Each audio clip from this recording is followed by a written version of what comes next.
Hello students, how are you? कैसे हैं आप सब? उम्मीद कर रहे हैं कि आप लोग अच्छे से अपनी पढ़ाई कर रहे होंगे। अगले सेशन में हम लोग चल रहे थे, ये ग्राफ के बारे में बताना था कि ग्राफ जो है किसी कण की गति को प्रदर्शित करता है अथवा नहीं करता है। तो इसी के संदर्भ में हमने आपको पिछले वीडियो में दो फिगर बता दिया था, ये वाला, जबकि इसके बारे में हम आपको बता नहीं पा रहे थे। तो इस ग्राफ को देख करके हमको यह बताना है कि यह ग्राफ कण की गति को बताता है कि नहीं बताता है। तो आइए इसको जाना है कि ये कण की गति को बताता है कि नहीं बताता है। तो हमारा ऊपर ये डिस्प्लेसमेंट है, डिस्प्लेसमेंट, और ये हमारा टाइम है, और ग्राफ ऐसे कुछ दिया हुआ है, ऐसे करके ये ग्राफ हमारा दिया हुआ है, और इसमें एक लाइनिंग खींची गई है। यहाँ टाइम t1 को दर्शाया गया। टाइम t1 का मतलब हो सकता है या 1 सेकंड हो, 2 सेकंड हो, या कोई 3 सेकंड हो। तो t1 हो सकता है 3 सेकंड के बराबर हो। इसी तरह 4 सेकंड, 5 सेकंड ऐसे चल रहा है, और इस पर जो है डिस्प्लेसमेंट डिनोट किया गया है। तो आप ध्यान दें, तो ग्राफ से ये स्पष्ट है कि ग्राफ देखिए यहाँ कट कर रहा है, यहाँ कट कर रहा है। t1 टाइम पर वस्तु के कण की स्थिति ये है, जो एक डिस्प्लेसमेंट हमारा ये बता रहा है, इतना डिस्प्लेसमेंट जो भी हो।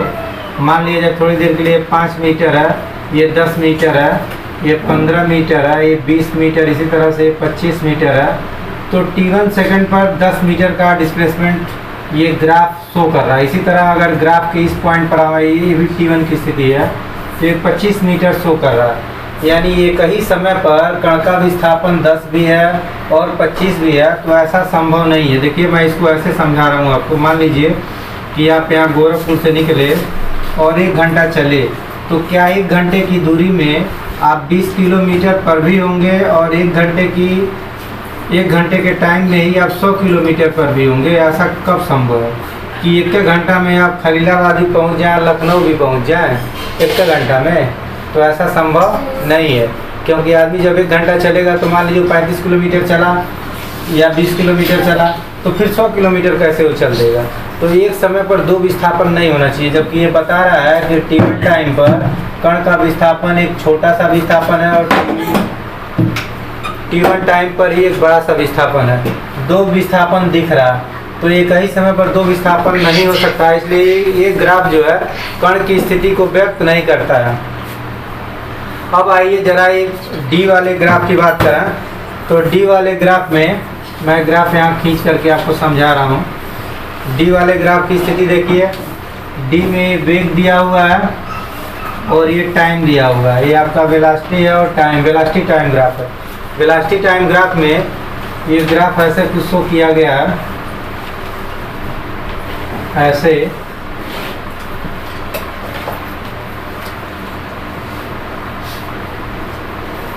ये आपका टाइम एक्सिस है और ये वेलोसिटी एक्सिस है, वाई एक्सिस ऐसे है।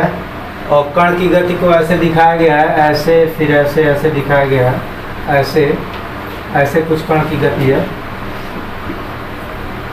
ये हमारा ग्राफ है। ये एक बीच में एक टाइम लिया गया, ये t1 है, और ये टाइम है हमारा t2। t1 का मतलब हो सकता है कोई 2 सेकंड हो, क्योंकि अगर यहाँ 1 सेकंड माना है तो यहाँ 2 सेकंड हो गया, ये 3 सेकंड हो गया, ये 4 सेकंड हो गया। t2 हमारा 4 सेकंड हो सकता है, और t1 जो है 2 सेकंड हो सकता है। तो ध्यान दीजिए,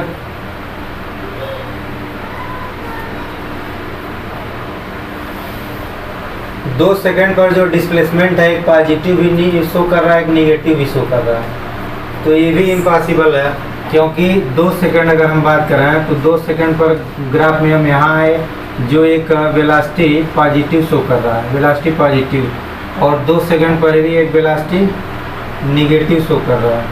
तो एक ही समय पर 2 तरह की वेलोसिटी, एक निगेटिव वेलोसिटी भी है, पॉजिटिव वेलोसिटी भी है। क्योंकि यहाँ से ऊपर चलने पर पॉजिटिव वेलोसिटी की बात करते हैं, नीचे चलने पर निगेटिव वेलोसिटी की बात करते हैं। तो एक ही टाइम पर प्लस माइनस 2 वेलोसिटी है, तो ये भी इम्पॉसिबल है। साथ ही साथ अगर इस ग्राफ की बात किया जाए, तो अगर वीटी ग्राफ इसकी हम बात करें, इस वाले पोर्शन की, तो इस वाले पोर्शन से ये पता चल रहा है कि वीटी ग्राफ आप जानते हैं कि एक्सेलरेशन बताता है। वीटी ग्राफ क्या बताता है? एक्सेलरेशन बताता है। तो एक्सेलरेशन, अगर इस लाइन के एक्सेलरेशन की बात करें तो यहाँ से एंगल बन रहा 90 डिग्री, जैसा कि चित्र में सीधी लाइन है T2 वाली, T2 टाइम पर एक्सेलरेशन 90 डिग्री ये बना रहा है। अगर हम इसको tan 90 पुटअप कर दें तो ये की वैल्यू अनंत आ रही है, यानी त्वरण ही अनंत होगा, जबकि त्वरण अनंत होता ही नहीं। त्वरण का अनंत होना इम्पॉसिबल है, वेग का अनंत होना इम्पॉसिबल है। तो वेग और त्वरण इम्पॉसिबल है कि अनंत हो जाए, तो ये भी कण की गति को नहीं बताता। इसके बाद हम आते हैं ई नंबर में। ई नंबर हमारा है, ध्यान दीजिए, जो ई वाला ग्राफ है इसमें देखिए ये चाल है, ये टाइम को शो कर रहा है, ये वाला एक्सिस टाइम शो कर रहा है, ऊपर नीचे ये चाल को शो कर रहा है। तो इसको अगर ध्यान दिया जाए, आइए इसको समझते हैं। तो ये आपका चाल है और ये समय एक्सिस है, टाइम एक्सिस, और हमारा ग्राफ कुछ इस तरह का है, ऐसे कुछ बना हुआ है, ऐसे है। चलिए अगर इसकी हम बात करें तो ये वाई एक्सिस पर चाल को डिनोट किया गया है और इस पर टाइम को। तो ध्यान दीजिए, ये अगर हम बात कर रहे हैं एक चाल की मैक्सिमम वैल्यू और ये चाल की मिनिमम वैल्यू, मतलब इसको अगर हम मान लें इसको कुछ 5 मान लें, तो ये भी 5 है। तो आप देख रहे हैं यहाँ पर जीरो चाल होगा। जीरो चाल का मतलब जब हम टाइम एक्सिस होंगे तो यहाँ जीरो चाल होगा, यहाँ कुछ चाल 1 होगा, यहाँ 2 होगा, यहाँ 3, यहाँ 4, यहाँ 5, इस तरह नीचे -1, -2, -3, -4, -1। तो देखिए चाल को निगेटिव पॉजिटिव भी बताया गया, निगेटिव बताया गया, जबकि ऐसा जानते हैं हम लोग कि चाल निगेटिव होता ही नहीं है। तो ये ग्राफ भी नहीं चलने वाला, क्योंकि देखिए ये पॉजिटिव चाल को बता रहा है। जब यहाँ से हम नीचे चलेंगे तो यहाँ से डिस्टेंस इस पर काउंट होगा, किस पर काउंट होगा, वाई एक्स पर नीचे की ओर। ये हमारा मूल ओरिजिन है, ऊपर वाले को पॉजिटिव मानते हैं और ओरिजिन के निगेटिव चलने पर, ये नीचे चलने पर निगेटिव मानते हैं। तो चूंकि यहाँ ओरिजिन से हम नीचे भी ये ग्राफ आया हुआ है, तो ओरिजिन से नीचे आने का मतलब ये हुआ कि जैसे जैसे समय बढ़ रहा है वैसे वैसे चाल निगेटिव भी हो रही है और चाल पॉजिटिव भी हो रही है। तो क्या चाल पॉजिटिव तो होती है, जीरो तो होती है, लेकिन निगेटिव नहीं हो सकती। तो ये वाला ग्राफ ठीक नहीं, यानी ये भी कण की गति को नहीं। अगर ये ग्राफ इतना नहीं रहता है, नीचे वाला खाली इतना रहता है, इतना फिर इतना, तो ये सही था, क्योंकि चाल शून्य से लेके प्लस मान और फिर घटते घटते जीरो, फिर शून्य से बढ़ता बढ़ता 1 प्लस मान तक मैक्सिमम, फिर घटते घटते जीरो, निगेटिव हो ही नहीं सकता। तो नीचे ये जो ग्राफ है, ये जो ग्राफ नीचे वाला है, ये हमको सपोर्ट नहीं कर रहा। क्यों नहीं सपोर्ट कर रहा है? क्योंकि चाल निगेटिव नहीं होता है। तो यहाँ तक बात आपको समझ में आ गई। अब जरा इसकी बात करें, एफ वाले की बात करें, तो यहाँ चाल नहीं है बल्कि यहाँ वेग लिखा हुआ है। तो देखिए ये ग्राफ सही है। क्यों सही है? क्योंकि वेग शून्य भी होता है, वेग पॉजिटिव 5 हो सकती है, फिर घटते घटते जीरो वेग हो गई, फिर यहाँ से निगेटिव में वेग -1 -2 कुछ भी हो सकता है निगेटिव में, फिर -5 पर आए, फिर यहाँ -5 से हम घटते घटते शून्य पर चले गए, मतलब निगेटिव पॉजिटिव जीरो। तो वेग हमारा निगेटिव भी होता है, पॉजिटिव भी होता है, जीरो भी होता है। तो ये हमारा सपोर्ट कर रहा है एफ वाला। तो ये ग्राफ में कुछ क्वेश्चन थे, फिर हम आगे इसके बाद हम लोग क्वेश्चन नंबर 14 देखते हैं। ये फिगर बनाया हुआ है, कर आगे ये विस्थापन और समय ग्राफ है, टाइम एक्सिस है, ये डिस्प्लेसमेंट एक्सिस है।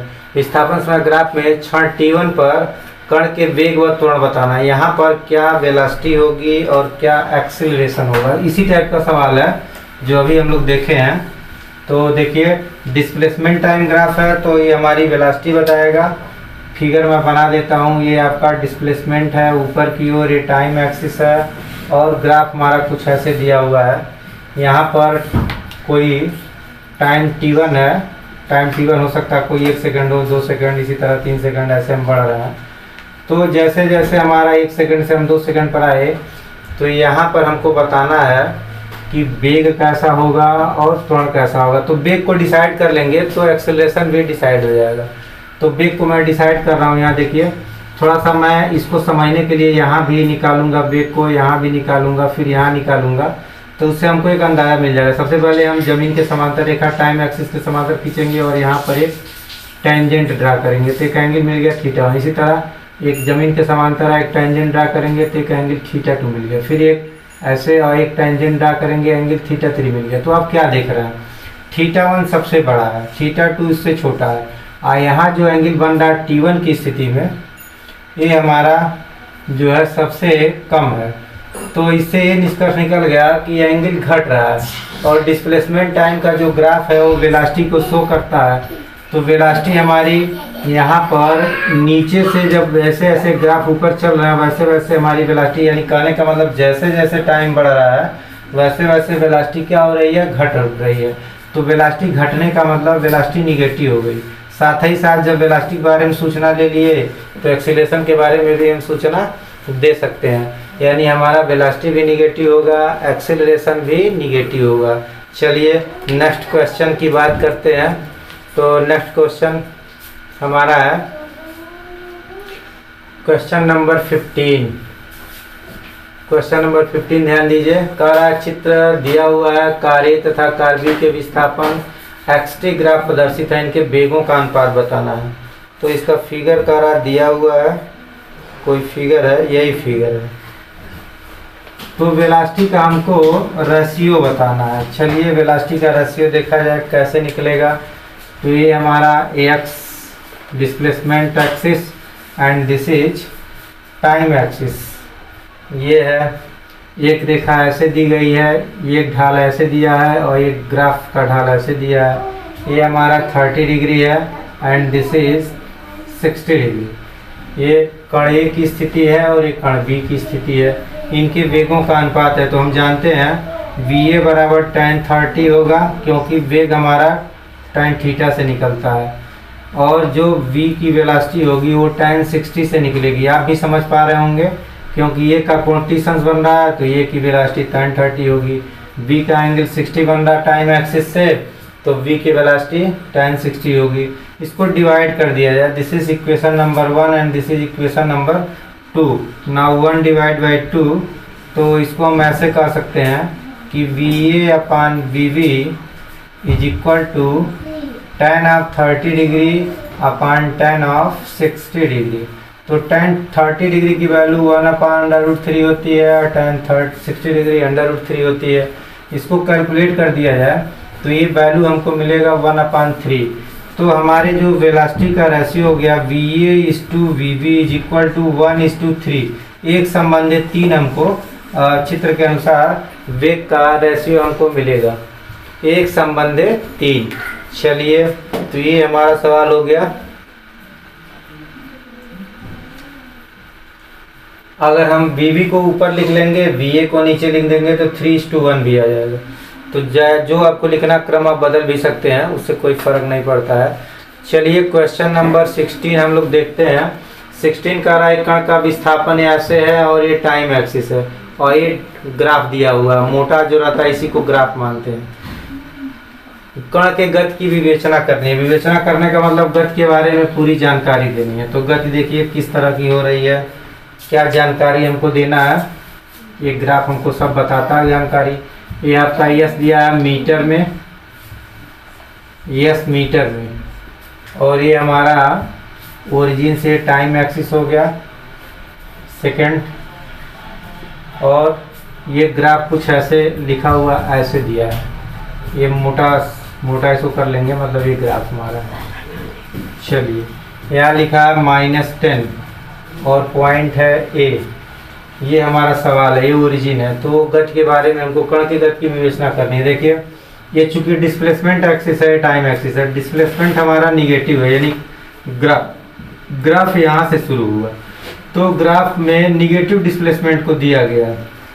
इसका मतलब ये हुआ कि कण मूल बिंदु से पीछे है। जैसे मैं थोड़ा सा आपको कहानी बता दूं, जैसे मान लीजिए ऐसे हमारा एक्सिस है और जनरली जिस पॉइंट से हम लोग चलते हैं उसको 0 मानते हैं। जब इधर बढ़ते हैं तो प्लस, जैसे यहाँ आए तो +1 मीटर, यहाँ चले तो +2 मीटर, इसी तरह +3 मीटर, ऐसे बढ़ते हैं +4 मीटर, इधर प्लस प्लस प्लस प्लस चलते रहते हैं। जब इधर आते हैं तो -1 2 -3, इसी तरह, मतलब मूल बिंदु से अगर पीछे चलेंगे तो निगेटिव डिस्प्लेसमेंट होता है। तो इससे हम कहते हैं कि कोई वस्तु पीछे, हमारे पीछे से आ रही है। जैसे मान लीजिए हम यहाँ खड़े हैं और हम इधर चल रहे हैं, तो हम जो दूरी चलेंगे वो प्लस कवर करेंगे। कोई आदमी यहाँ है, ये -4 हो गया, इसी तरह -5 होगा, इधर आएंगे तो -6 भी होगा, -7 होगा, -8 होगा, -9 होगा, -10, जैसा कि सवाल हमारा बता रहा है -10 की स्थिति है। तो आदमी कहीं यहाँ पर है इस समय, यानी t बराबर 0 पर, ये देखिए टाइम 0 को बता रहा है, t बराबर 0 पर आदमी -10 मीटर की दूरी पर है। फिर ऐसे चलना शुरू हुआ तो ये निगेटिव डिस्प्लेसमेंट शो कर रहा है। जब ये चलते चलते यहाँ आ जाएगा तो यहाँ आने पर इसका डिस्प्लेसमेंट 0 हो गया। 0 क्यों हो गया? क्योंकि इस लाइन पर आ गया। जब इस लाइन पर आ गया तो ये देखिए यहाँ से इस पर ऐसे लंब डालेंगे, अगर वो यहाँ मान लिया जाए 1 सेकंड है, कोई 2 सेकंड है, कोई 3 सेकंड है, कोई 4 सेकंड है, तो 1 सेकंड पर इसका डिस्प्लेसमेंट अभी भी निगेटिव है, हो सकता है -8 हो। 2 सेकंड पर इसका डिस्प्लेसमेंट ऐसे -6 है, 3 सेकंड पर डिस्प्लेसमेंट ऐसे कुछ -5 है, फिर 4 सेकंड पर डिस्प्लेसमेंट 0 हो गया। तो जब ये 4 सेकंड चलेगा तब यहाँ पहुँचेगा, ऐसे ही चल रहा है, ऐसे चल रहा है। 4 सेकंड बाद यहाँ आ गया, फिर 4 सेकंड के बाद ये आपका 5वां सेकंड पर आप देखिए पॉजिटिव डायरेक्शन में जाएगा, यानी कुछ +5 पर चला जाएगा। फिर 6वां सेकंड, यहाँ 6वां सेकंड पर ही जो है कुछ +10 पर चला जाएगा। इस तरह से ये चल रहा है। तो हम क्या कहेंगे कण की गति के बारे में? हम कहेंगे कण मूल बिंदु से पीछे है 10 मीटर की दूरी पर, और ऐसे टाइम में ले रहा है, एक निश्चित समय बाद ये मूल बिंदु पर आ जाएगा, और फिर इसी तरह से मूल बिंदु से आगे भी प्लस विस्थापन में जाएगा, यानी निगेटिव विस्थापन से प्लस विस्थापन की ओर मूल बिंदु को भी ये क्रॉस कर रहा है। तो इसका मतलब ऐसे लाइन में ऐसे निगेटिव विस्थापन क्रॉस किया, मूल बिंदु पर आया, फिर मूल बिंदु से और आगे बढ़ेंगे, टाइम जैसे लेगा वैसे वैसे उसका जो डिस्प्लेसमेंट होगा वो पॉजिटिव डिस्प्लेसमेंट होगा। तो निगेटिव डिस्प्लेसमेंट भी है, शून्य डिस्प्लेसमेंट भी है, और पॉजिटिव डिस्प्लेसमेंट भी है। तो ये हमारा अच्छा। दूसरी चीज़, अगर हम कण के वेलोसिटी के बारे में बात करें कि वो चल कैसे रहा है, यानी चलने का उसका ढंग क्या है, तो चलने का ढंग निकालना यानी हमको वेलोसिटी निकालनी है। तो वेलोसिटी कैसे निकलता है? डिस्प्लेसमेंट टाइम ग्राफ में tan थीटा से। हम आपको 100 बार बताएं, वेलोसिटी डिस्प्लेसमेंट टाइम है, डिस्प्लेसमेंट टाइम ग्राफ है, यस मीटर में है, ये डिस्प्लेसमेंट है, टाइम है। तो वेलोसिटी हमारी tan थीटा से निकलती है, तो tan थीटा निकाल लिया जाए। और tan थीटा अगर थीटा नहीं पता है तो लंब बटा आधार से भी निकाल लेते हैं। देखिए अगर हम इतनी की बात करें, इतने ही की बात कर लें, तो इसका लंब होगा 10 और आधार होगा जो भी दिया, आधार देखिए 2 दिया, मैं यहाँ 4 लिख दिया हूँ, 4 नहीं लिखना चाहिए था। ये 2 सेकंड की बात कर रहा है, 1 सेकंड या 2 सेकंड, तो ये 2 सेकंड हो गया, ये 10 हो गया, तो लंब हो गया 10, आधार हो गया 2, लंब हो गया 10, आधार हो गया 2, तो 10 बटा 2 यानी 5 होगा। तो इसका वेग कितना होगा? 5 आ जाएगा। तो ये 10 बटा 2 यानी 5 मीटर पर सेकंड। तो देखिए गति के बारे में हमने क्या बता दिया, क्या क्या बताया कि वस्तु की वेलोसिटी एक समान होगी। क्यों एक समान होगी? क्योंकि ये सीधी लाइन है, तो सीधी लाइन में वेलोसिटी हमेशा ही tan थीटा उतना ही बनेगा, एंगल हमेशा सेम बना रहेगा। तो v बराबर tan थीटा की वेलोसिटी समान होगी। वेलोसिटी आएगी कितनी? तो 10 बटा 2 से 5 मीटर पर सेकंड आएगी। कहाँ से चलना शुरू किया? मूल बिंदु से पीछे शुरू किया, 10 मीटर पीछे से चलना शुरू किया। तो ये सब हमारे इंफॉर्मेशन है। चलिए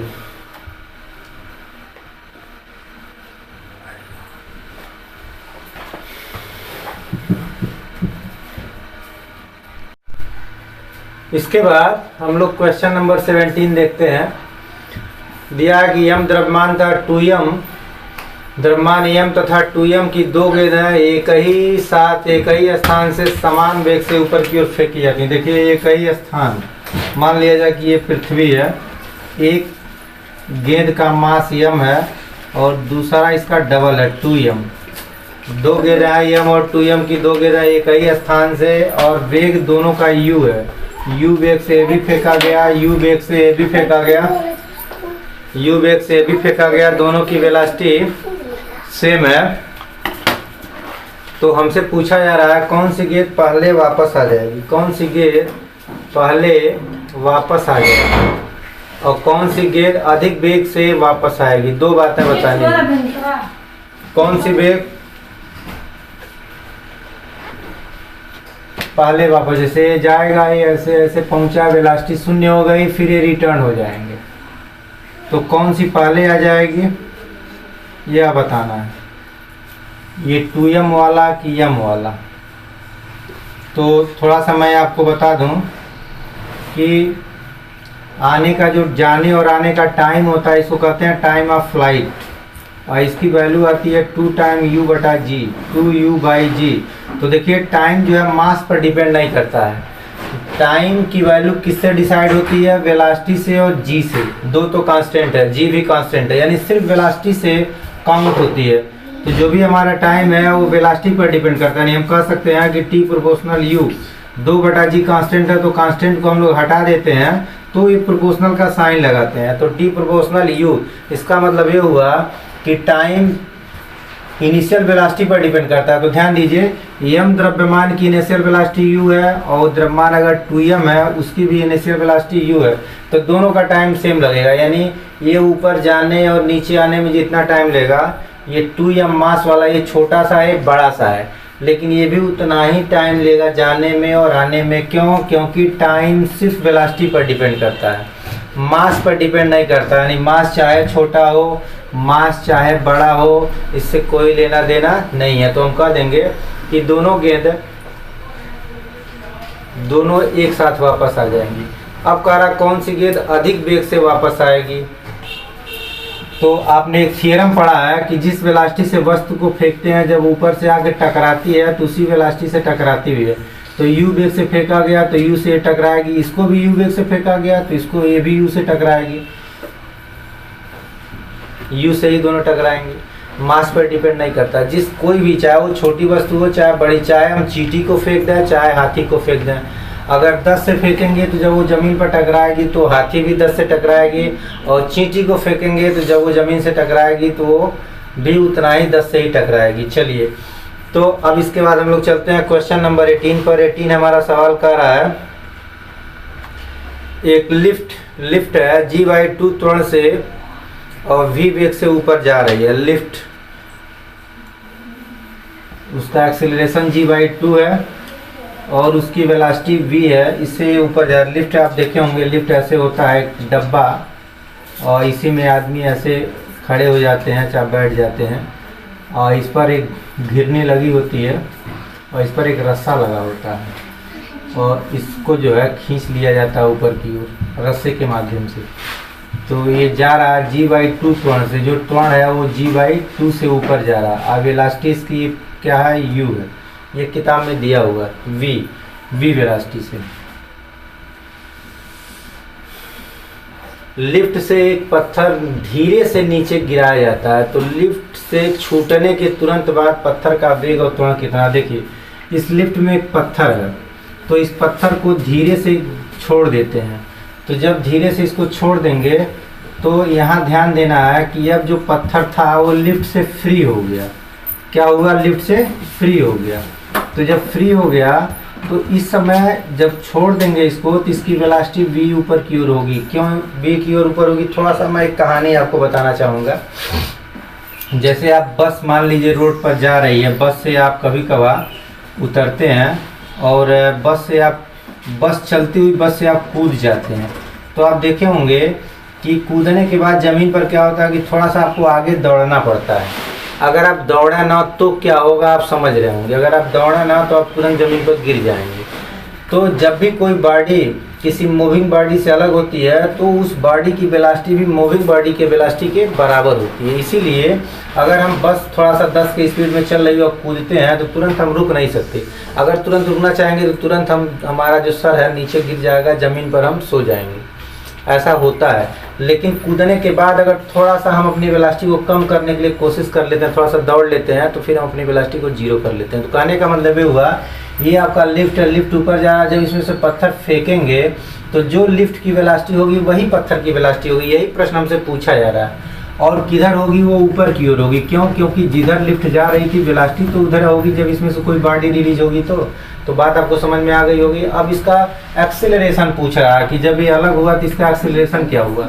तो अब देखिए, जब तक कोई वस्तु बंधी रहती है किसी चीज़ से तो उसका एक्सेलरेशन बंधी हुई चीज़ के एक्सेलरेशन के बराबर होता है। जैसे ये लिफ्ट जो है रस्सी से बंधा होता है, इसको रस्सी से ऊपर खींचा जाता है, तो जो इसका एक्सेलरेशन है जब तक तो बॉडी बंधी हुई है, यानी जब तक तो पत्थर इसमें है तब तक यही एक्सेलरेशन है g/2। लेकिन जब ये यहाँ से फ्री हो गया, स्वतंत्र हो गया, तो जब स्वतंत्र हो गया तो इसका एक्सेलरेशन जो होगा वो पृथ्वी के एक्सेलरेशन के अंतर्गत आ गया। अब इसको पृथ्वी का इस पर त्वरण काम करेगा।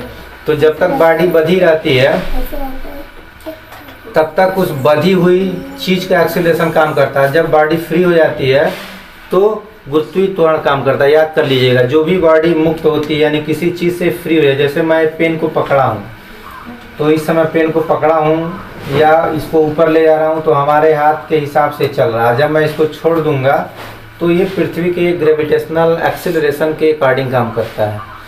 तो ये g/2 अब नहीं होगा, अब ये g होगा, g के अंतर्गत आ जाएगा। चलिए अब अगला, प्रत्येक का एक उदाहरण दीजिए। Question number 19। तो हम लोग क्वेश्चन नंबर 19 की बात करें। कह रहा प्रत्येक का एक उदाहरण दीजिए।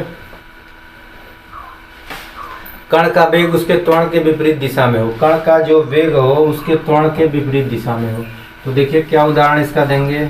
कह रहा है जो कण का वेग हो त्वरण के विपरीत दिशा में हो। तो देखिए जब भी कोई बॉडी ऊपर जाती है, ऐसे ऊपर फेंकते हैं तो वेलोसिटी तो ऊपर की ओर है और एक्सेलरेशन जो है नीचे की ओर कार्य करता है। ग्रेविटेशनल एक्सेलरेशन ऑलवेज नीचे की ओर कार्य करता है। इसको आपको याद रखना। जो एक्सेलरेशन होता है गुरुत्वीय त्वरण, यानी जो भी वस्तु को चाहे हम ऊपर फेंका चाहे नीचे फेंकें, लेकिन जी का मान ऑलवेज वर्टिकली डाउनवर्ड होता है। किधर होता है? वर्टिकली डाउनवर्ड, ऊर्ध्वाधर नीचे की ओर। तो एक्सीलरेशन हमेशा क्या होता है? ऊर्ध्वाधर नीचे की ओर। चाहे वस्तु को हम नीचे छोड़ें या वस्तु को ऊपर फेंक दें, कोई फर्क पड़ने वाला नहीं है। तो देखिए क्या कर रहा है, कण का वेग उसके त्वरण के विपरीत दिशा में, यानी जब किसी वस्तु को फेंकेंगे तो वेग ऊपर की ओर होगा, जबकि त्वरण किधर होगा? नीचे की ओर। तो यही आप एक एग्जाम्पल दे दीजिए। एग्जाम्पल दीजिए कि जब भी किसी कण को हम ऊपर की ओर फेंकते हैं तो वेग उसका ऊपर की ओर होता है, जबकि उसका एक्सेलरेशन नीचे की ओर होता है, त्वरण नीचे की ओर होता है, विपरीत दिशा में होता है। इसी को हम विपरीत दिशा भी कर सकते हैं, एक ऊपर एक नीचे, विपरीत दिशा।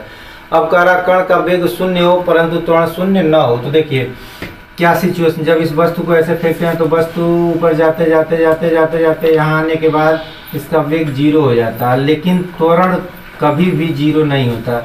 त्वरण हमेशा काम करता है वर्टिकली डाउनवर्ड।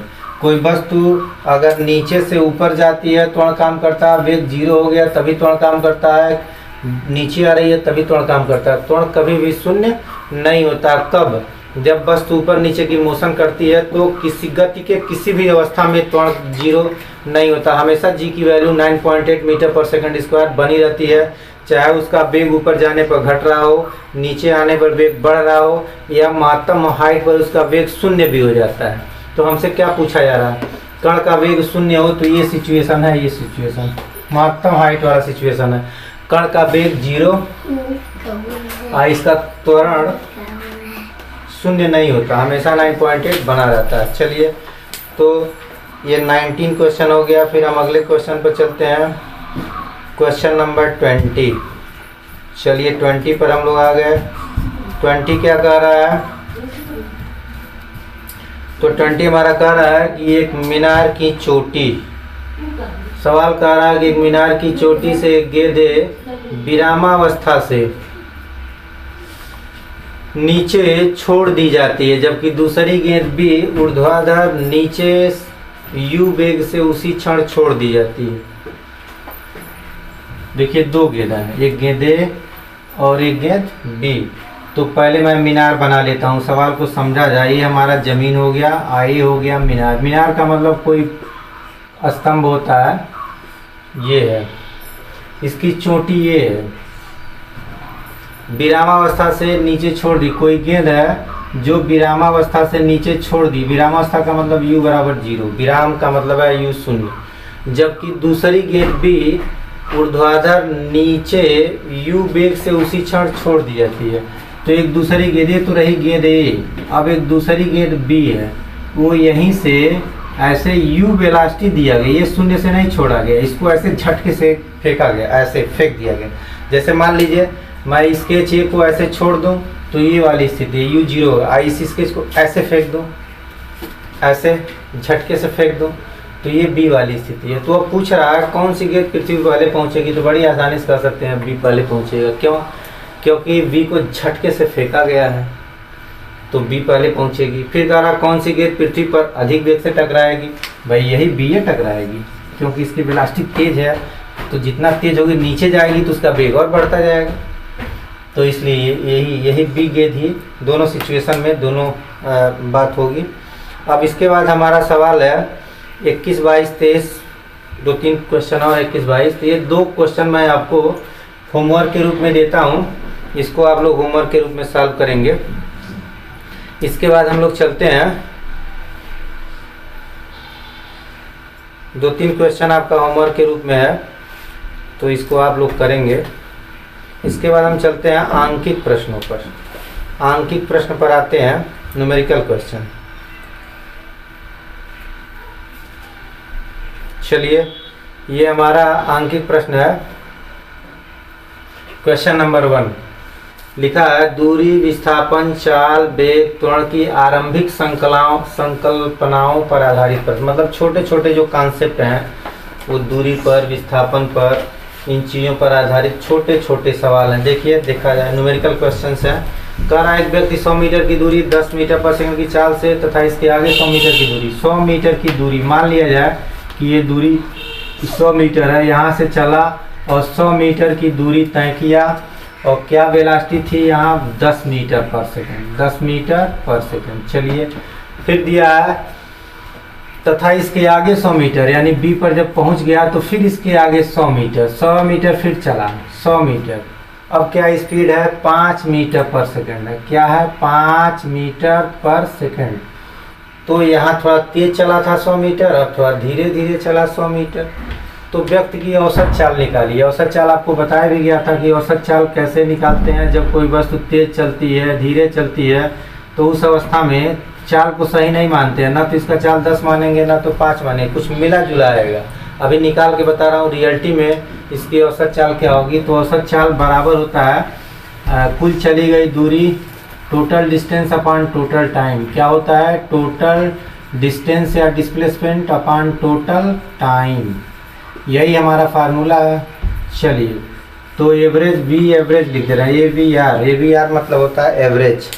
तो V average is equal to हो गया टोटल डिस्टेंस। देखिए 100 + 100 होगा, आपको समझ में आ रहा, कितना दूरी चला, 100 एक, 100 दूसरा, 200, और नीचे हमको टाइम लेना है, यानी T1 + T2। इसमें अगर T1 टाइम लगा हो तो ये T1 टाइम हमको पता नहीं है, ना तो T2 टाइम पता है, तो लिख दे रहा हूँ पहले T1 + T2। अब अगले स्टेप में हम लोग इसकी वैल्यू भी भर देंगे। A V R is equal to, ऊपर तो हो गया 200, और समय निकालना तो समय बराबर दूरी बटे चाल। देखिए दूरी 100 है और चाल 10 है, तो T1 के लिए 100/10 होगा, और T2 के लिए T2 समय बराबर दूरी बटे चाल, तो 100/5। आपको समझ में आ रहा होगा, क्योंकि हम समय निकालने के लिए फार्मूला लगा दिए, समय बराबर दूरी बटे चाल।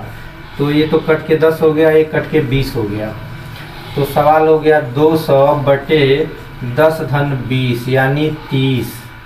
तो 200/30 होगा 30, तो 1 0 0 कट गया, 20/3, 36 18, 2 20/3 सही, 3/2 मीटर पर सेकंड। ये आपका एवरेज स्पीड होगा। 20/3 दिया भी है, तो 20/3 ही हम लोग छोड़ दें। चलिए नेक्स्ट क्वेश्चन देखते हैं, क्वेश्चन नंबर 2। क्वेश्चन नंबर 2 दिया है कि एक कण एक सरल रेखा में नियत चाल 4 मीटर पर सेकंड से 2 सेकंड तक, यही इसी टाइप का है। यहाँ 4 मीटर पर सेकंड है, 4 मीटर पर सेकंड से और 2 सेकंड तक टाइम भी दे दिया है। तो T1 को मैं लिख देता हूँ, T1 को 2 सेकंड। चलिए 2 सेकंड हो गया। फिर आगे कह रहा है तथा इसके आगे नियत चाल 6 मीटर पर सेकंड, 6 मीटर पर सेकंड, ये 6 हो गया। और फिर T2 कितना है 3 सेकंड तक, ये 3 सेकंड। तो कण की औसत चाल, फिर वही सवाल, total distance upon total time. तो चलिए दूरी कितनी, दूरी पता नहीं है, दूरी पता नहीं है, तो इसको मान लिया जाए कि ये दूरी कुछ S1 है, ये दूरी कुछ S2 है। तो मैं ऊपर लिख दे रहा हूँ S1 + S2, और टाइम तो पता है, टोटल टाइम 2 + 3 5 सेकंड। तो एवरेज हमारा स्पीड वेलोसिटी तो निकल जाएगी, सिर्फ हमको S1 S2 पता करना है। नीचे तो 5 हो ही गया। अब दूरी का दूरी बराबर चाल गुणे समय। दूरी बराबर क्या होता है, चाल गुणे समय। तो चाल पता है, समय पता है, यानी 4 × 2 कर देंगे, 4 × 2 कर देंगे। इसके लिए भी 6 × 3 कर देंगे, 6 × 3 कर देंगे। तो ये 4 दूना 8 हो गया, 6 त्रिक 18, 18 बटा 18 वाट 26 बटा 5, तो 26/5 भाग दे दिया जाए तो 25 25, एक बचा 5 दूना 10, तो ये हो गया 5.2 मीटर पर सेकेंड। देखिए 5.2 मीटर पर सेकेंड ये हमारी एवरेज स्पीड हो गई, एवरेज स्पीड। इसके बाद क्वेश्चन नंबर 3 पर आते हैं। देखिए क्वेश्चन नंबर 3 क्या कर रहा है, एक व्यक्ति ए स्थान से बी स्थान तक 4 मीटर पर सेकंड की चाल से जाता है और तथा तुरंत ए स्थान बी से स्थान ए तक 6 मीटर पर सेकंड की चाल से वापस आता है, तो औसत चाल औसत वेग बताना है। तो देखिए क्या कहानी है, ए से चलना शुरू किया, बी पर पहुंचा, तो पहले गया फिर रिटर्न भी हो गया, दोनों कहानी है। फिर यहाँ से यहाँ रिटर्न हो गया, गया और लौटा, यहाँ पहुंचा फिर लौट गया। तो इसमें हमको एवरेज चाल और एवरेज वेग, सबसे पहले हम स्पीड एवरेज निकालते हैं, औसत चाल एवरेज स्पीड। तो क्या होता है, टोटल डिस्टेंस अपान टोटल टाइम, याद कर लीजिए। टोटल डिस्टेंस, चूंकि चाल निकालनी है तो डिस्टेंस की बात करेंगे, डिस्प्लेसमेंट नहीं। जब वेग निकालते हैं तो डिस्प्लेसमेंट लेते हैं। टोटल टाइम, टोटल टाइम, तो देखिए टोटल डिस्टेंस कितना है, मान लिया जाए कि यक्स गया और यक्स वापस आया, क्योंकि दूरी तो बराबर होगी, तो यक्स गया यक्स आया।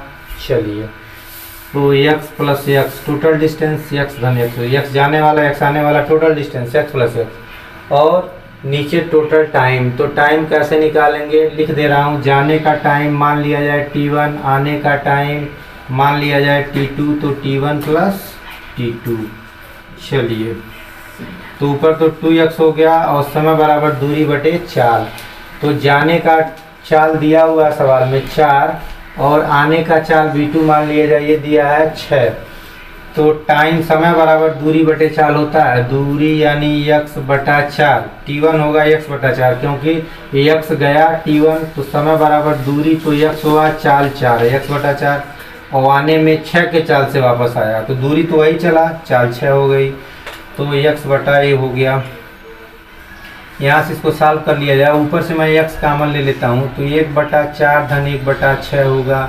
देखिए x कैंसिल भी हो गया, अच्छी बात है।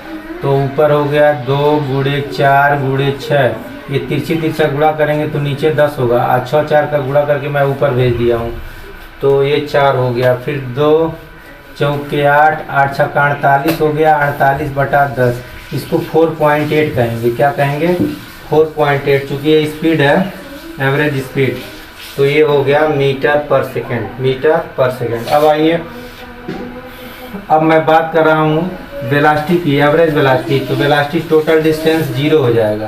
क्यों 0 होगा, क्योंकि वेलोसिटी में जाने वाले डायरेक्शन को पॉजिटिव मानेंगे तो आने वाले डायरेक्शन को निगेटिव मानेंगे, चूँकि वेलोसिटी वेक्टर क्वांटिटी है।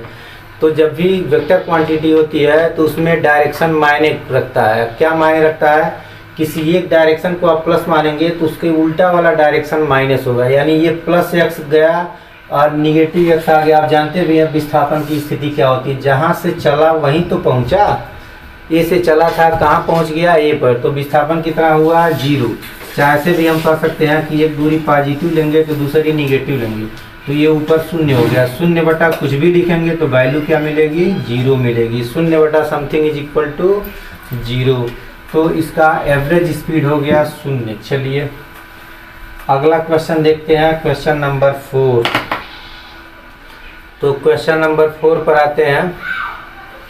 कह रहा है कि एक कार सीधी सड़क पर 60 किलोमीटर प्रति घंटा की चाल से 1 घंटा और इसके आगे 80 किलोमीटर प्रति घंटा की चाल से 30 मिनट तक गति करती है। कार द्वारा तय दूरी, संपूर्ण अवधि में कार की औसत चाल। देखिए सीधी सड़क पर एक कार चल रही है, ये कार हमारी है। क्या क्या दिया हुआ है, 60 किलोमीटर प्रति घंटा, इसकी वेलोसिटी दी गई है 60 किलोमीटर पर आवर। टाइम कितना ली, 1 घंटा समय ली, 1 आवर, 1 घंटा। चलिए तो मान लिया जाए कि यहाँ तक चली थी, ये से चली और बी तक पहुँची। इसमें 40 का पता है और टाइम भी पता है। अब जो है अब इसके आगे 80 से चल रही है, अब क्या वेलोसिटी हो गई 80 kilometre per hour, 80 kilometre per hour. यहाँ बी से आगे की तरफ सी की ओर, मान लिया जाए कि ये पॉइंट सी है, और इसमें टाइम मात्र 30 मिनट। कितना मिनट? 30 मिनट। 30 मिनट को हम लोग 30 मिनट ही अभी लिखा जाए, चलिए 30 मिनट। तो कार द्वारा तय दूरी, तो पहले आपको डिस्टेंस बताना है, तो डिस्टेंस तो हमको क्लियर है कितना चली, नहीं अभी क्लियर नहीं है, चलिए तो डिस्टेंस निकाल लिया जाए। तो डिस्टेंस इसको मैं मान लेता हूँ S1 दूरी, चाहे D1 दूरी मान लिया जाए, डिस्टेंस 1 है, इसको डिस्टेंस 2। तो डिस्टेंस कुल कितना होगा D1 प्लस D2, यानी ये डिस्टेंस प्लस ये डिस्टेंस, ये दोनों डिस्टेंस निकाल के हम ऐड कर लेंगे। दूरी बराबर सूत्र होता है चाल गुणे समय। क्या होता है? चाल गुणे समय। तो चाल गुणे समय, देखिए 1 घंटा, यहाँ चाल 80 का है D2 के लिए, और समय आधा घंटा, 30 मिनट को आधा घंटा लिखेंगे। अच्छा, क्यों 30 मिनट नहीं लिए? क्योंकि मात्रक एक तरह का होना चाहिए। चाल किलोमीटर प्रति घंटा में है, तो दूरी भी घंटे में आना चाहिए। बहुत लोग गलती से 30 लिख देंगे, वो गड़बड़ हो जाएगा। क्योंकि जब चाल किलोमीटर और घंटे में है, किलोमीटर प्रति घंटे में, तो दूरी की समय किस में होना चाहिए? घंटे में होना चाहिए। तो 30 मिनट को हमने आधा घंटा बना लिया। अब 2 से 40 बार में कट जाएगा, तो ये 60 प्लस 40, ये कुल मिला के हो गया 100 किलोमीटर। तो पहला आंसर हमारा आ गया 100 किलोमीटर, यानी दूरी कितना कुल चला? 100 किलोमीटर। अब आइए संपूर्ण अवधि में कार की औसत चाल। तो औसत चाल अभी हम आपको बताएं, एवरेज स्पीड क्या होता है? Total distance upon total time. तो टोटल डिस्टेंस है 100 किलोमीटर, अभी हम लोग निकाल लिए। टोटल टाइम 1 घंटा है, आधा घंटा है, यानी 1 धन आधा, तो 3/2 होता है। कितना होगा? 3/2। तो इसको मैं लिख दूंगा 100/3/2, 2 ऊपर चला जाएगा, 3 नीचे, यानी 200/3। क्या आया? 200/3। ऊपर 200 हो गया बटा 3। क्या लिखेंगे इसका मात्रक? किलोमीटर प्रति आवर, किलोमीटर प्रति घंटा। तो ये आपको समझ में आ गया। अगले सवाल पर चलते हैं। ऐसे सब छोटे छोटे सवाल हैं, बेसिक कॉन्सेप्ट आपका क्लियर होना चाहिए, सवाल में कोई दिक्कत नहीं है। 5वें सवाल पर चलते हैं। मैं सारे सवालों को इसलिए डिस्कस कर दे रहा हूं क्योंकि मैं चाहता हूं कि जो भी बच्चे हैं जिनका कॉन्सेप्ट क्लियर नहीं है, वो एक बार मैं बता दूंगा, आप प्रैक्टिस करेंगे, दोबारा आपका कॉन्सेप्ट स्वतः क्लियर हो जाएगा। ज़रूरी ये है कि आप किताब को बढ़िया से पढ़ें, और जो भी चीज़ें बताई जा रही हैं इसको आप ध्यान से समझें। समझ में नहीं आता है तो हमारा नंबर है, उस पर आप डायरेक्ट हमसे बात कर लें। जो भी क्वेश्चन में, जिस भी क्वेश्चन में आपको दिक्कत होती है, आप डायरेक्ट हमसे बात करेंगे। मैं व्हाट्सएप के माध्यम से क्वेश्चन को डिस्कस कर दूंगा, या जैसे भी आप कहेंगे फ़ोन पर भी मैं आपको समझा सकता हूं। चलिए क्वेश्चन नंबर 5 की बात करते हैं। क्वेश्चन नंबर 5 कर रहा है, एक कार 2 स्थानों के बीच की पहली आधी दूरी 60 किलोमीटर प्रति घंटा की चाल से शेष आधी दूरी 40। इस तरह का कई तो सवाल लग चुका है, मैं इसको बता नहीं रहा हूँ, आप खुद लगा लेंगे। चलिए क्वेश्चन नंबर 6 पर आते हैं।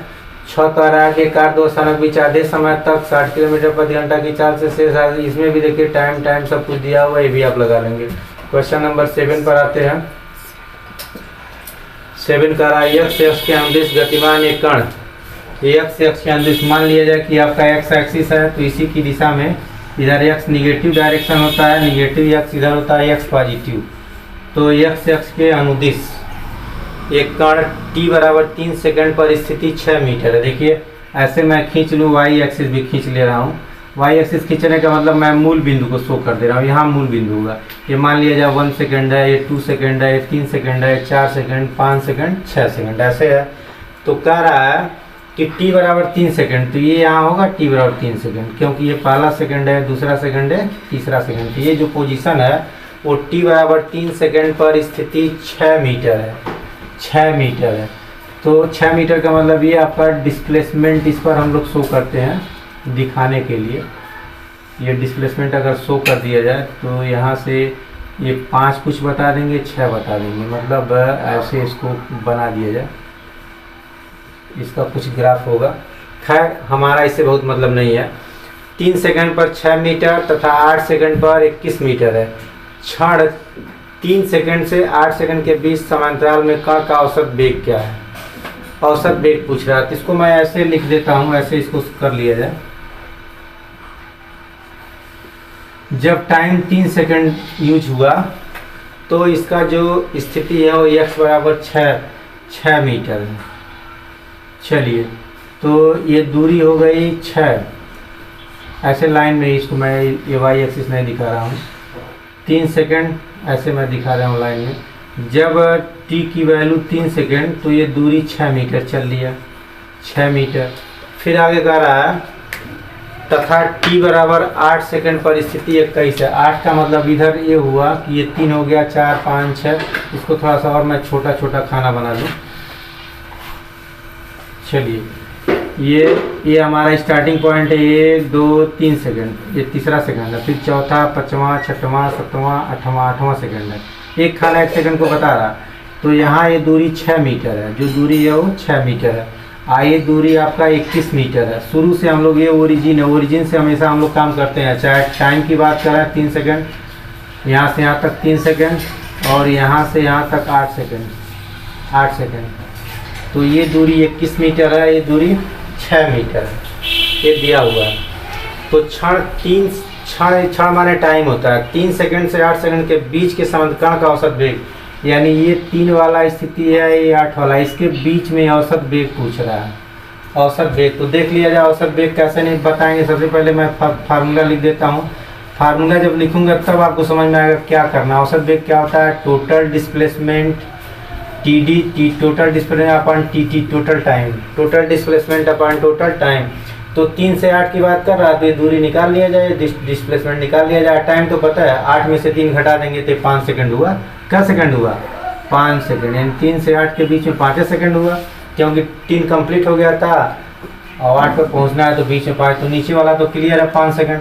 सिर्फ हमको ये दूरी बतानी है। तो हम क्या कर रहे हैं, इस दूरी में से इस दूरी को घटा दिया जाए। नो टेंशन है कि 15 आएगा। कितना आएगा?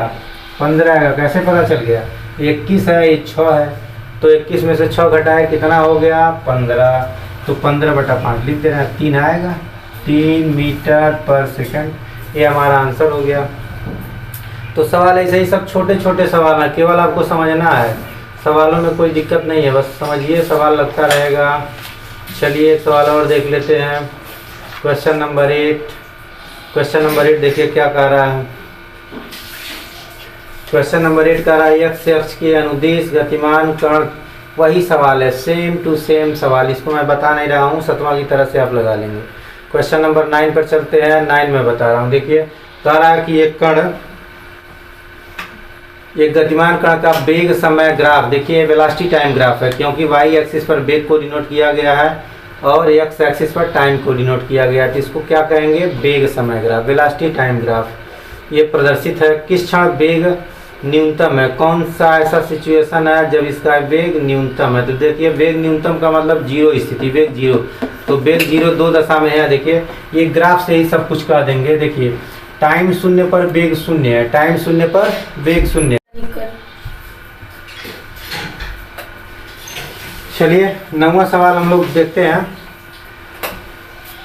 तो 9वां सवाल में ग्राफ हमारा वेग और टाइम में ग्राफ जो बता रहा है, ये ग्राफ हमारा 0 से यहाँ पहुँचे, फिर ऐसे ये ग्राफ है। तो देखिए अगर हम टाइम 0 की बात करें, ये 5 सेकंड की स्थिति है, 10 सेकंड की स्थिति है। तो 0 सेकंड पर ये ग्राफ हमारा मूल बिंदु से शुरू हुआ है, यानी वेलोसिटी 0 होगा। तो 0 टाइम पर वेलोसिटी 0 होगा और 10 सेकंड पर भी वेलोसिटी 0 होती है। मैं यहाँ लिख दिया हूँ कि 0 सेकंड पर और t बराबर 10 सेकंड पर दोनों में वेलोसिटी 0 हो रही है। 0 का मतलब इसी को हम लोग न्यूनतम कहते हैं। तो पहले क्वेश्चन का आंसर हो गया कि 0 समय पर और 10 सेकंड के टाइम पर वस्तु का वेग क्या होगा? न्यूनतम होगा, जिसकी वैल्यू कितनी आएगी? 0 के बराबर। चलिए अब दूसरे की बात करते हैं। किस क्षण वेग कण का वेग अधिकतम होगा? तो देखिए 5 सेकंड पर, 5 सेकंड पर ये मैक्सिमम वेग है 12, क्योंकि 5 सेकंड पर ऊपर चलेंगे तो 12 पर आएंगे। तो हम कहेंगे t बराबर 5 पर वेग जो है 12 मीटर पर सेकंड है और ये मैक्सिमम है, वेग मैक्सिमम है, क्योंकि 12 से अधिक कोई वेग नहीं है। ग्राफ देखिए ये 0 से ऐसे बढ़ते बढ़ते बढ़ते 12 मीटर मैक्सिमम हुआ, बाकी यहाँ रहेंगे तो कम ही होगा, यहाँ रहेंगे तो कम होगा। फिर जब 5 सेकंड के आगे बढ़े तभी वेग घटने लगा और 10 सेकंड पर आते आते 0 हो गया। तो 0 सेकंड पर 0 है, 10 सेकंड पर, बाकी बीच में 0 से 5 तक मैक्सिमम हो रहा, फिर 5 से घटना शुरू हो गया, यानी 12 के ऊपर जाएगा ही नहीं। तो 5 सेकंड पर इसका वेग क्या होगा? अधिकतम होगा। चलिए तीसरा आइटम कह रहा है कि t बराबर 0 से t बराबर 10 सेकंड के समांतराल में कण द्वारा तय दूरी बतानी है। तो ये 0 से और 10 के बीच में कितना दूरी तय किया, तो दूरी कैसे निकालेंगे। तो दूरी बराबर सबसे पहले ये देख लिया जाए कितनी दूरी हो रही है, फिर ये देख लिया जाए कितनी दूरी हो रही है। तो दूरी कुल मिला के d1 प्लस d2, दो तरह की दूरी बराबर होता है चाल गुणे समय। चाल यहाँ देखिए, यहाँ से लेकर के और यहाँ तक की अगर चाल की बात करें तो दूरी बराबर चाल गुणे समय। एक चीज़ आपको बताया गया था कि जो आपका ग्राफ होता है और टाइम एक्सिस के बीच का जो एरिया होता है वही दूरी बताता है, यानी इसका एरिया निकाल दिया जाए। मैं आपको शुरू में ही बताया था कि जो VT का ग्राफ होगा, VT का ग्राफ, जैसे ग्राफ जो है देखिए VT ग्राफ है। कौन सा ग्राफ है? VT graph. क्यों VT ग्राफ? क्योंकि ये V है और T है। तो VT ग्राफ जो बताता है, VT ग्राफ में जो ग्राफ होता है और एक्स एक्सिस को जो शामिल करते हैं, तो जो भी बंद आकृति बनती है, कहीं त्रिभुज बनता है, कहीं चतुर्भुज बनता है, कहीं कुछ भी बन सकता है, वो डिपेंड करता है जैसा सिचुएशन आता है। तो एक हमारा त्रिभुज बन रहा, तो जो त्रिभुज का क्षेत्रफल निकालेंगे वही त्रिभुज का क्षेत्रफल ही हमको दूरी बताता है। तो देखिए मैं त्रिभुज का क्षेत्रफल निकाल देता हूँ। तो त्रिभुज का क्षेत्रफल कितना होता है? 1/2 आधार गुणे लंब। 1/2 आधार गुणे लंब। आधार हमारा 10 होगा, क्योंकि 0 से लेकर 10 सेकंड तो 10 हो गया, आधार 10। और लंब कितना होगा? ये दूरी लंब होगा। तो ये दूरी देखिए 12 के बराबर है। किसके बराबर है? 12 के बराबर। 2 से 10 को काट दीजिए 5 बार में, 12 पंजे 60। तो ये 60 मीटर दूरी हो गई। ये आंसर हमारा हो गया। तो 0 सेकंड से लेकर 10 सेकंड के बीच की दूरी कितनी हो गई? ये 60 मीटर हो गई। चलिए अगला क्या है? तो अगला हमारा एक चीज़ और पूछ रहा है, औसत चाल भी पूछ रहा है। औसत चाल हम लोग नहीं निकाले हैं। तो औसत चाल क्या होता है? स्पीड एवरेज क्या होता है? Total distance upon total time. तो टोटल डिस्टेंस यही तो 60 अभी हम लोग निकाले हैं। टोटल टाइम कितना है? 10। तो 10 नीचे लिख दिया जाए, काट देंगे तो कितना आएगा? 6 मीटर पर सेकेंड। 10 छक्के 60। तो एवरेज स्पीड निकल गया 6 मीटर पर सेकेंड। तो ये भी हो गया। आगे चलते हैं। आगे देखिए, अगला हमारा क्वेश्चन नंबर 10 की बात किया जाए तो ये क्वेश्चन नंबर 10 देखिए, इसमें कह रहा है कण का वेग समय ग्राफ। वेग समय ग्राफ आपके सामने दिख रहा है, ऐसे है। ये वेलोसिटी है और ये हमारा टाइम है। ये 5 दिखाया है, ये 7 दिखाया है। 5, 7, 50 का डिस्टेंस आ रहा है। 5, 7 ये ऐसे है। इसको 10 पर मिला दिया गया, ये 10 हो गया, ये 0 हो गया। ग्राफ हमारा जो एक गाढ़ी लाइन होती है यही ग्राफ मानते हैं। देखिए ये गाढ़ा है, फिर ये गाढ़ा है, ये गाढ़ा। ये तो डैश है। ये तो दूरी को जानने के लिए कि यहाँ डैश का किस क्या वेग को जानने के लिए 50 मीटर पर सेकंड। ये वेलोसिटी है, ये टाइम है। आइए सेकंड बता रहा। क्या पूछा जा रहा है हमसे? t बराबर 0 से t बराबर 5 सेकंड के समांतराल में कण का एक्सीलरेशन। देखिए ये VT ग्राफ है। कौन सा ग्राफ है? VT graph. VT ग्राफ क्या बताता है? एक्सीलरेशन बताता है। एक्सीलरेशन कैसे निकलता है? सब कहानी आपको बता दी है tan थीटा से। तो हम 0 से 5 सेकंड के बीच की बात कर रहे हैं। 0 से 5 सेकंड का मतलब ये इसको हम ये नाम दे देते हैं। तो वो जो है वो जो ग्राफ है ये 0 से 5 सेकंड की कहानी है, क्योंकि ये 5 सेकंड है। ठीक, तो अब हम इस केस में हम लोग एक्सीलरेशन निकालना, तो कैसे निकलेगा? tan थीटा से। थीटा कितना होगा? तो tan थीटा को मैं लंब बटा आधार भर देता हूँ। tan थीटा को क्या फार्मूला? लंब बटा आधार। तो लंब कितना होगा? ये देखिए 50 है, ये 50 है, तो ये 50 है। तो ऊपर लंब हो गया 50। आधार कितना होगा? 5। 0 से 5 यानी 5। तो 5 दाम में 50 यानी 10 मीटर पर सेकंड स्क्वायर। त्वरण का मात्रा कितना होता है? मीटर पर सेकंड स्क्वायर। ठीक है। अब कह रहा 5 सेकंड से 7 सेकंड के समांतराल कण का त्वरण। 5 से 7, तो 5 से 7 यानी 2 सेकंड। फिर मैं त्वरण निकाल रहा हूँ, तो नीचे तो 2 सेकंड होगा। कहाँ से जान गया 2 सेकंड? क्योंकि 5 में 2 जोड़ेंगे तो 7 होगा, या 7 में 5 घटाइए 2 होगा। तो टाइम तो हो गया 2 सेकंड। अब देखिए tan थीटा कैसे निकलेगा? तो tan थीटा निकलता है लंब बटा आधार से। देखिए जब लाइन ऐसे सीधी होती है तो इसको हम tan थीटा से निकालना है, वहाँ थीटा का मान 0 डिग्री होगा। क्या डिग्री होगा?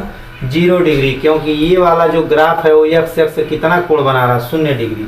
ये हमारा एक्स एक्स है, आप ग्राफ भी ऐसे पैरेलल है, देखिए दोनों लाइन पैरेलल है, ये एक्स एक्सिस है टाइम एक्सिस और ग्राफ हमारे पैरेलल है, इसके बीच कितना कोण? 0 डिग्री। क्योंकि जब दो रेखाएं पैरेलल होती हैं तो कितना एंगल बनता है? 0 डिग्री। तो tan 0 भर देंगे तो इसकी वैल्यू 0 आएगी, 0/2 लिखेंगे तो 0/2 कितना आएगा? 0 आएगा। 0 मीटर पर सेकंड स्क्वायर, यानी एक्सीलरेशन 0 होगा। चलिए अब 7 से 10 के बीच की बात करना है, 7 से 10 के बीच की बात करना है तो फिर एक्सीलरेशन निकालना है। क्या होता है? अरे हम कुछ गड़बड़ कर दिए, केवल tan 0/2 नहीं लिखेंगे, केवल tan 0 से हमारा काम चल जाएगा। tan 0 0 आ जाएगा, क्योंकि /2 तब लिखते जब लंब बटा आधार की बात करते हैं। तो 0 हो गया। अब आइए हम यहाँ से इसके बीच की बात कर रहे हैं, तो यहाँ ये एंगल क्लियर नहीं है तो मैं इसमें tan थीटा से निकाल दे रहा हूँ लंब बटा आधार। देखिए इसका लंब यही होगा इस त्रिभुज के लिए। देखिए इस त्रिभुज के लिए तो लंब क्या होगा? 50 होगा। ये 50 है तो ये 50 होगा। आधार कितना होगा? 3।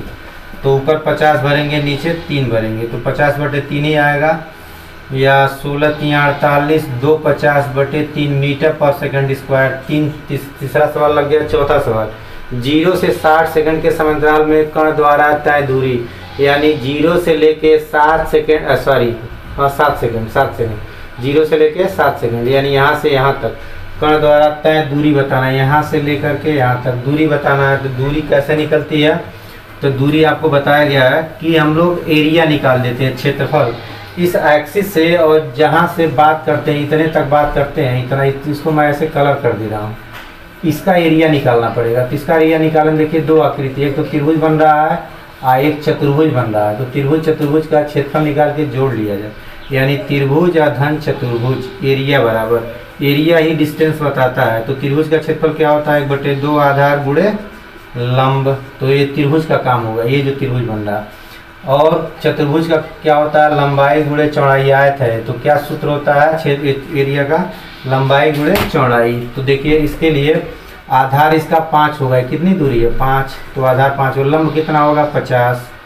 तो लंब हो गया 50, ये 50 होगा। चलिए अब इसकी लंबाई कितनी होगी? तो लंबाई हम 2 कर देंगे, 5 से 7 तो लंबाई 2 हो गई, और चौड़ाई कितनी होगी? 50 हो गई। तो ये हमारा आंसर हो जाएगा। 2 से 50 को 25 बार में काटेंगे, 25 पंजे 125 और 20 पंजे 100, यानी दूरी आएगी 225, 225 मीटर। तो 225 मीटर हो गया। क्वेश्चन नंबर 4 हो गया। क्वेश्चन नंबर 5 पर आते हैं। क्या कह रहा है क्वेश्चन नंबर 5? 0 से लेके 10 के द्वारा दूरी। तो अब पूरा एरिया निकाल लिया है, 0 से 10 की बात कर रहा है, तो पूरा एरिया तो इतना और इसी में जोड़ दें। 225 जो भी निकाले हैं उसमें एक चीज़ और ऐड करना। क्या जोड़ना है इसमें? ये वाला त्रिभुज। तो ये वाला त्रिभुज का आधार कितना है? 3 है। तो फिर यहाँ लिख देते हैं 1/2 आधार गुणे लंब, 1/2 आधार 3 लंब 50। 3 से इसको काटेंगे 25 बार में, 2 से 25 बार में, 25 3 75, इसमें जोड़ेंगे तो 225 प्लस 75, तो ये कितना हो गया? 300 मीटर। तो 300 मीटर हो जाएगा। तो ये पूरा सवाल हम लोग कंप्लीट कर लिए। चलिए एक चीज़ और, तीसरा हम लोग थोड़ा बात किए हैं। तीसरा में 50/3 आया है। तीसरा आइटम क्या? तीसरा आइटम है 7 से 10 सेकंड के बीच जो हम लोग त्वरण निकाले थे। तो आप जानते भी हैं कि चूंकि ये एंगल 90 से अधिक है तो 50/3 तो आया था, लेकिन हमको निगेटिव लिखना चाहिए था। ये ध्यान रखिएगा, निगेटिव, क्योंकि एक्सीलरेशन निगेटिव होगा। आपको हम बताए थे कि कब निगेटिव होता है? जब एंगल जो बनता है वो 90 से अधिक हो। तो ये एंगल 90 से अधिक होगा। यहाँ आप देख रहे हैं कि ये जो एंगल बन रहा है 90 से अधिक होगा, इसलिए एक्सीलरेशन निगेटिव होगा 50/3। ठीक है, तो वो ध्यान रखिएगा आप लोग। चलिए इसके बाद हम लोग चलते हैं। अब गति के समीकरणों पर आधारित हमारे प्रश्न हैं। ये बी नंबर का, बी में गति के, अभी तक तो हम लोग चाल, दूरी, समय, विस्थापन आदि पर क्वेश्चन को हमने सॉल्व किया है। अब इसके बाद हमारे जो क्वेश्चन है वो गति के समीकरणों पर आधारित है। गति के समीकरणों पर आधारित होने का क्या मतलब? वही गति का इक्वेशन लगाएंगे, v बराबर u plus A T, x बराबर U T plus half A T square और v स्क्वायर बराबर u स्क्वायर प्लस 2 as पर लगाएंगे। आइए पहला क्वेश्चन देखते हैं। क्वेश्चन नंबर 11 कह रहा है कार विरामावस्था से एक समान त्वरित गति करते हुए 25 सेकंड में 50 मीटर पर सेकंड का वेग प्राप्त करती है। देखिए कार है तो कार कैसे चली, विरामावस्था से। विरामावस्था का क्या मतलब, इनिशियल वेलोसिटी जीरो। तो इनिशियल वेलोसिटी जीरो से चलना शुरू की, ऐसे चल रही है, इसमें एक्सेलरेशन काम कर रहा है। जैसे आप भी जब भी गाड़ी, घर से आप लोग गाड़ी स्टार्ट करते हैं, चाहे कार स्टार्ट करते हैं, चाहे मोटरसाइकिल, तो जब स्टार्ट करते हैं उस समय उसकी वेलोसिटी जीरो होती है। फिर हम लोग एक्सीलेटर दबाते हैं। एक्सीलेटर दबाने का क्या मतलब, वही एक्सेलरेशन। तो एक्सेलरेशन इसमें दिया नहीं है। एक समान त्वरित गति करते हुए 25 सेकंड में, यहाँ से मान लीजिए चलना शुरू की और 25 सेकंड तक कार चली। 25 सेकंड तक कार चली तो ये यहाँ पर आ गई बी पॉइंट पर। टाइम कितना ली, तो उत्तर है 25 सेकंड। वेलोसिटी क्या हो गया, तो इसका उत्तर है 50 मीटर पर सेकंड। अंतिम वेलोसिटी, इसको फाइनल वेलोसिटी कहते हैं, 50 मीटर पर सेकंड। तो कह रहा है इस समांतराल में कार का विस्थापन बताइए। कितना दूरी चल लिया, यहाँ से यहाँ पहुँचा तो कितना डिस्प्लेस हो गया, डिस्प्लेसमेंट पूछ रहा। तो x बराबर फार्मूला लगा देते हैं ut plus half A T square. ये डिस्प्लेसमेंट बताता है, x माने दूरी या डिस्प्लेसमेंट। जब वस्तुएं सीधी रेखा में चलती हैं तो दूरी और डिस्प्लेसमेंट दोनों क्या होते हैं, सेम होते हैं। तो ut तो जीरो हो जाएगा क्योंकि u का मान शून्य है, t का मान भर के भी क्या करेंगे, जीरो हो जाएगा। हाफ a का मान, एक्सीलरेशन हमको पता नहीं है, टाइम तो पता, 25 सेकंड का स्क्वायर कर देंगे। तो डिस्प्लेसमेंट हो गया हाफ ए 625, 25 का स्क्वायर 625। चलिए, लेकिन अभी हमारा डिस्प्लेसमेंट निकला नहीं, क्योंकि जब तक ये नहीं मिलेगा तब तक हम डिस्प्लेसमेंट को निकाल नहीं पाएंगे। तो इसको मैं यहीं छोड़ देता हूँ इक्वेशन नंबर 1 मानते हुए। अब हम विचार करेंगे ए पर। ए कैसे निकलेगा, तो मैं फर्स्ट इक्वेशन लगा देता हूँ, v बराबर u प्लस ए टी। तो v तो हमारा 50 हो गया, u 0 हो गया, a पता नहीं है, टाइम 25 सेकेंड। तो 50 इज इक्वल टू 25a। तो यहाँ से a इज इक्वल टू 50/25, यानी ये का मान आ गया 2 मीटर पर सेकंड स्क्वायर।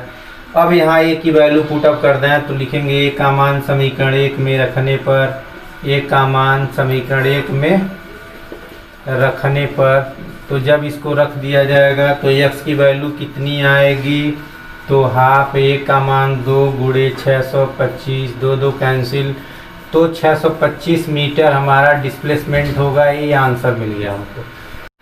आप लोग बाकी सवालों को सॉल्व करिएगा, जो भी नहीं आएगा हम लोग नेक्स्ट वीडियो में डिस्कस कर लेंगे। उसको आप नोट्स तैयार कर लीजिए और जो भी क्वेश्चन नहीं आता उसको भी तैयार कर लीजिए और उसको आप व्हाट्सएप ग्रुप में भी भेज सकते हैं, हमसे डायरेक्ट मोबाइल से भी बात कर सकते हैं। इन्हीं शब्दों के साथ आज के सेशन को मैं समाप्त करता हूँ। बहुत बहुत धन्यवाद।